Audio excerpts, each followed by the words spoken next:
So recently going through the Strangelove Discovery set had me in the mood for oud. I don't own many ouds. I would say I'm not like an oud aficionado. I've not gotten into atars or trying things from sort of more authentic oud houses.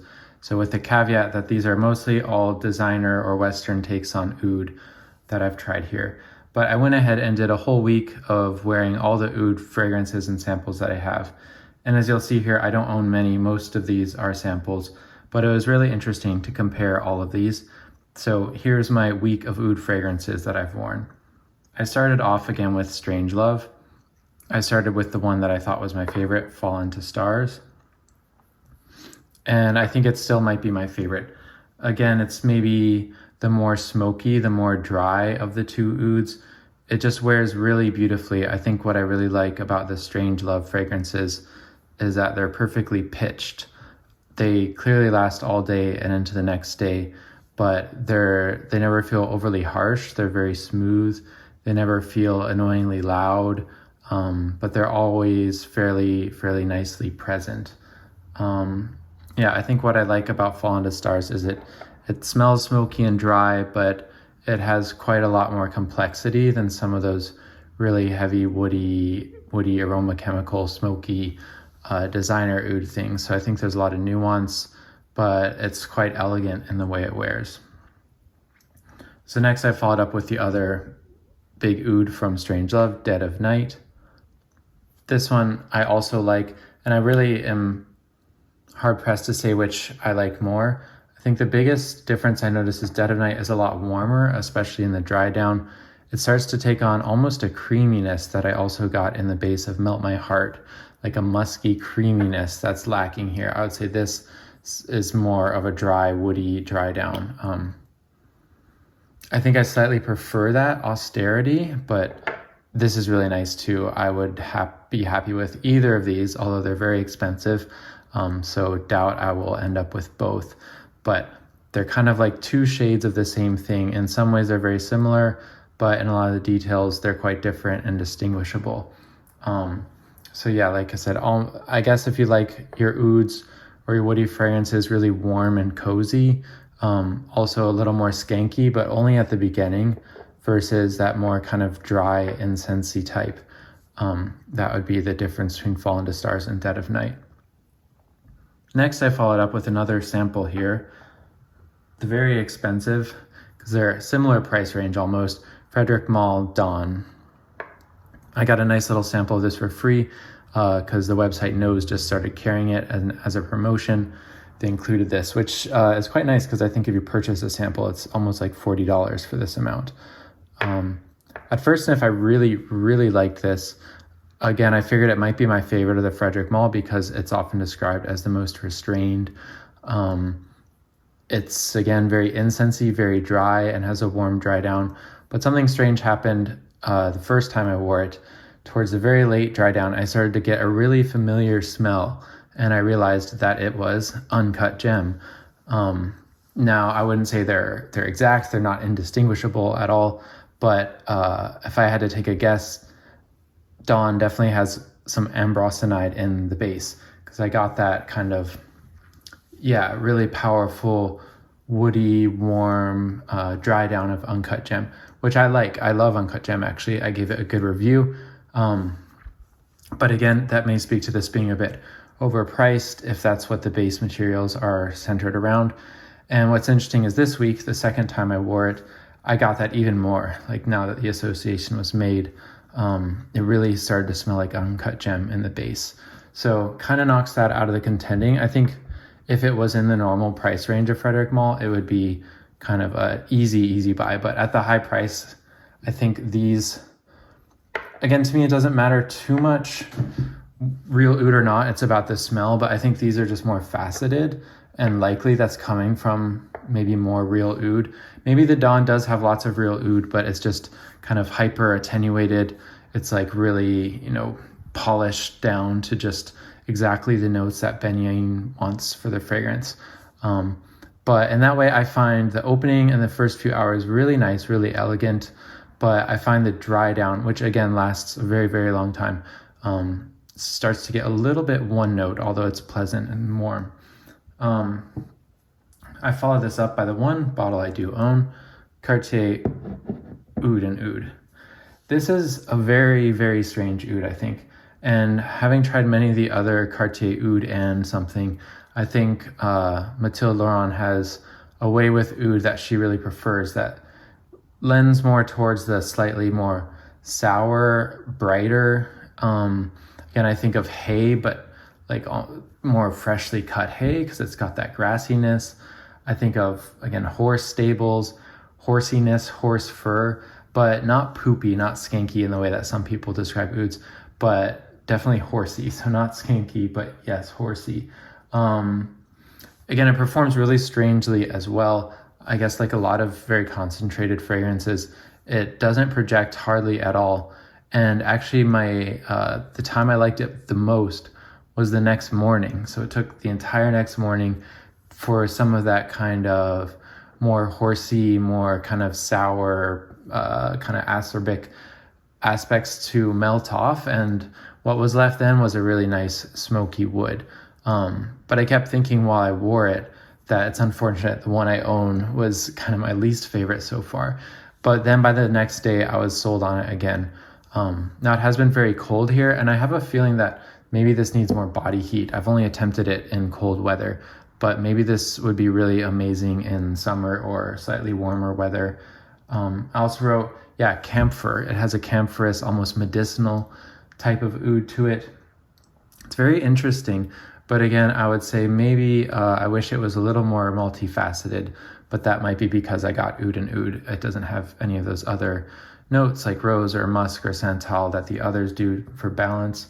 But every time I've worn this, I've felt like I wish there was something more. There was some kind of contrast. Although I do like the way that the simplicity of this allows you to really zoom in on all the particular facets of the oud that she's used, or the oud accord. Next up, on the complete opposite end of things, Louis Vuitton Ombre Nomade. What's funny is when I first tried this a long time ago, I remember thinking, oh, it was just so powerful. How could anybody wear this?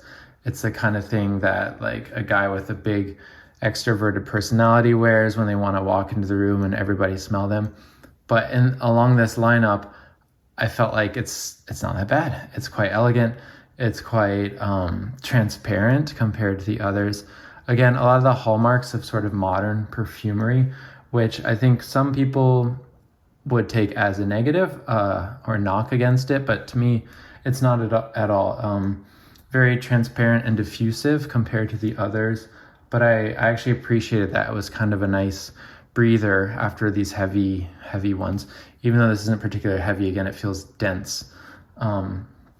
So a really enjoyable, easy wear, diffusive and airy, more clean, a more sparkling opening than the others. And I think that comes from, I believe they list raspberry, but it's not a specific fruit, but there's kind of a fresh sparkle in the opening. Again, this one I think you can go nose blind to, and it's the kind that kind of wafts in and out, but definitely lasts. You'll smell it on your shirt a day or even a week later. And I smelled it the next morning, but it's not the kind of thing that I was constantly aware of for the whole day. Oh, going back, just one other thing I remembered that I wanted to say about Oud and Oud is I always get this image of a very, very small hot ember with Oud and Oud, where like if you're even a few inches away, you don't feel any of the heat at all. But if you get close, you realize, oh, it's radiating quite a lot. And that's how I feel about this. It barely diffuses, but if you get close, it's like there's this burning kind of bundle of smell. And this is almost the opposite. This is like a gust of wind has kicked up all the ash and all the smoke. The other thing about this, again, it's probably the least oudy. It's just kind of woody, but in a really pleasant way, in a pleasant, long-lasting way. But it's also had a bit of leather, I think. Compared to the others, I was struck by a leathery note in the opening of that one. I followed up with another Vuitton, Sables Rose. Again, this is a really interesting exercise because I'd tried this before and thought I liked it more, even though it's often kind of the least popular, because I like the rose. I like how the rose offered more contrast against the woods, more brightness. It also wears quite a bit lighter, I'd say, than Ombre Nomade. But this wear, following up all these guys, I found Sables Rose to be a disappointment. It's sort of a makeup-y rose, a soapy rose almost. I wrote that it was powdery, a similar, like, recognizable, same kind of oud accord as Ombre Nomade and the other Vuitton dark bottles. Dark, woody, spicy, leathery rose. Yeah, almost waxy. To me, it almost smells like it should be more of a candle than a fragrance. And I didn't particularly enjoy wearing it this time. I think I have other roses I like better. If I was to get one from Vuitton, I think it'd be Ombre Nomade. I have tried Nuit de Feu, and I also have a sample of that. And for some reason, there's something I don't like about it. I think it's the bitter leatheriness in it that bothers me. On paper, that one sounds like it would be my favorite, but in practice, I think Nuit de Feu is actually my least favorite. Finally, we ended with Frederic Malle the Moon. This nose sample I paid for, and I used it up on this wearing completely. I know this one is popular, but this is maybe my least favorite out of the whole bunch. Again, doesn't have much to do with oud, but definitely a really realistic recreation of the smell of shisha. I think for me, I'm just always really triggered by cigarette smell, and I really hate cigarette smoke. And while shisha is a much, much more pleasant kind of smoke, it's still not my favorite thing. If you love the smell of shisha, this is perfect for you. But for me, I don't really like the smokiness. The smokiness matched with the fruitiness, matched with the loudness. It's borderline sickening to me, borderline annoying. It's what I wore today. I'm still wearing it. It's not awful, but yeah, I would never pay a high price. I wouldn't pay any price to smell like this because I don't really like this smell. Again, not particularly oudy, more just kind of a woody, smoky, again, fruity impression of shisha with that one. So those are the 7 ouds I wore. I think my initial impression, again, is probably that Fall in the Stars is my favorite. Probably least favorite goes to, it's hard to choose, the Moon. When I wore this, I thought this was my least favorite, and I was like, dang, it's the one I own. But I slowly turned around. I think there's something intriguing about it that makes me not want to sell the bottle and wear it more in different conditions. Maybe Sables Rose, least favorite, followed by the Moon. Probably second favorite. Well, I almost class these as the same, even though they're different. I like them almost the same. They're neck and neck. But Ombre Nomade, I actually quite liked it. I wouldn't mind a bottle of that if it was cheaper. But I've got a few honorable mentions here of just other samples I've worn before. Of course, there's the Labo Oud 27. Again, nothing to do with oud really, but it's woody. I always like this one because it's got like a rubbery Band-Aid medicinal. I'm gonna put a little bit on. Apparently this has been discontinued. I've got about 15 of these because when Barney's closed, I bought a candle and asked for a sample of oud, and I guess he knew they're going out of business and he just threw a handful in. Yeah, it's nice. I never got around to buying it, and now I guess it's gone, but this is enough for me. Not as weird or as challenging as some people, but if you're turned off by that Band-Aid-y, plasticky, woody facet that oud can have, then it might be difficult for you, but I'm liking it. The other Frederic Malle, not really an oud, but in the kind of Arabian line Promise. I don't like this either, although I think I prefer it to the Moon, and it's cheaper than the Moon. Again, it just goes too much into that scratchy, woody, incensey. I like incense, but I don't like when it goes scratchy, bitter. I guess I get this visual of very white, clean incense is the kind of thing I like, but this kind of dark, black, smoky incense I don't like. The apple is interesting. I don't hate this one either. Again, I think for the price, I would pick this over the Moon, but too scratchy for me, too bitter. I got this decent sample of Oud Radieux. I haven't tried every oud from Cartier, but of the ones I've tried, I get the exact same oud smell with just the extra thing. So this has that same kind of horsey, bright, hay-like oud, but with a big dollop of ginger. And a very realistic ginger. My friend smelled this and thought, it smells like food. It smells like the pickled ginger you get with sushi sometimes. So interesting to have this, but don't love it. And then these Guerlain Ouds, which are kind of funny. I got nice samples from a nice representative at Bergdorf. Oud Khol is actually pretty interesting. I don't see why either of these have oud in the name, compared to even really non-oudy things here like the Vuittons. These don't even have a speck of anything that reminds me of oud. But Oud Khol is interesting for being an ultra-aldehydic incense. I've always thought, and others have remarked on this too, that there's some maybe scent compounds shared between incense and aldehydes.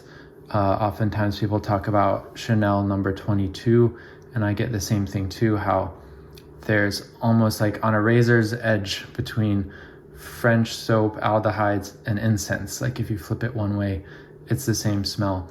So I think it's an interesting thing to really overtly smash those together. But it's very strong, it's very sharp, it's very in your face. It's pretty interesting, but I don't know if I love wearing it.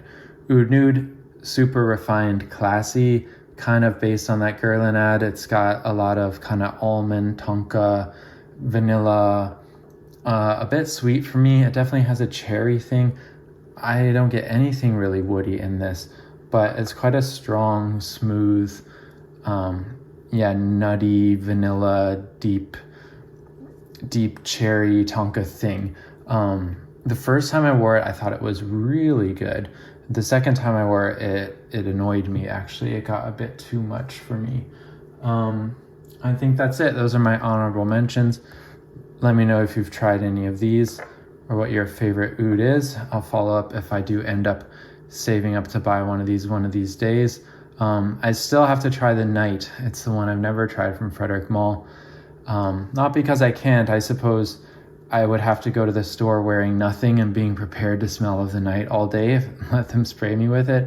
But being that I don't usually like really loud scents, I just have a feeling it's not going to be a love, but I would like to try it out of curiosity. And I would just like to say, after this week, I can't wait to wear something floral or something fresher tomorrow. Like I said, it's kind of not my comfort zone, although I enjoyed these fragrances. They're the kinds of things maybe once a week or once every couple weeks I want this kind of smell. So after a full week of it, I really can't wait to get back to something fresher, something brighter, something floral. Anyway, that's been my oud week. Have a good week yourself.